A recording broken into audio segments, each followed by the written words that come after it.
অনেকে প্রশ্ন করে যে খাবার সাথে এই পায়েসের কী সম্পর্ক। আসলে এই খাবারের সাথে ডাইরেক্ট কোনো সম্পর্ক নাই।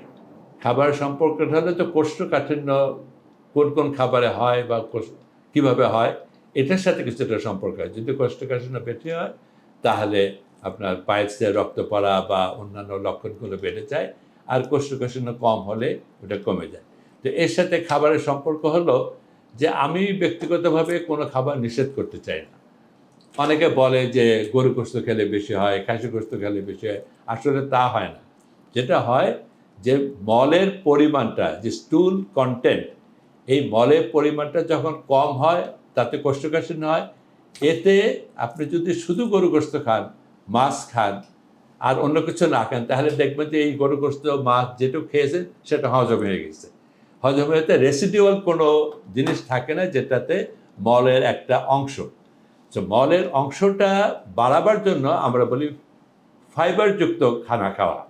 এর অর্থ হলো যে যেসব খানার ভেতরে ফাইবার আছে এই ফাইবারগুলো কিন্তু হজম হয় না, সুতরাং ওগুলোই রেসিডুয়াল স্টুল কন্টেন্ট বাড়িয়ে দেয়। তো সেটাতে কীভাবে হয়, যেমন শাকসবজি, যত ধরনের শাকসবজি আছে, যত ধরনের ফ্রুটস আছে, এই ফ্রুটস আর শাকসবজির মধ্যে এর কন্টেন্ট বেশিরভাগই হলো ফাইবার আর কিছু হলো পানি। পানিগুলোতে অ্যাবজর্ব হয়ে যায়, অন্য জিনিসগুলো হজম হয়ে যায়, আর এই ফাইবারগুলো সাধারণত হজম হয় না। এটা দিয়েই মানে বাল্ক হয়ে যায়, স্টুল বাল্ক কন্টেন্টটা বেড়ে যায়। যার জন্য আমরা বলি যে আপনি বেশি করে পানি খাবেন, বেশি করে শাকসবজি খাবেন, বেশি করে ফলমূল খাবেন। অর্থাৎ আমি সারা বছরের জন্য যদি আমি বলি যে আপনি প্রতিদিন 2টা করে আপেল খাবেন, 2টা করে মালটা খাবেন, সাথে কিছু শাকসবজি খাবেন, আর আপনি পানি বেশি করে খাবেন, আপনার কোনো দিনই কোষ্ঠকাঠিন্য হবে না। এক্সট্রা ইসুপগুলে খুশি এটা সেটা কোনো ওষুধের দরকার নেই। মোস্ট মানে স্বাভাবিক প্রাকৃতিক উপায়ে আপনার বলটাকে নরম রাখার জন্য আপনি শাকসবজি, ফলমূল, পানি, এই 3টে জিনিস বেশি খেলে মাশাআল্লাহ কোনো রকমের অসুবিধা হবে না।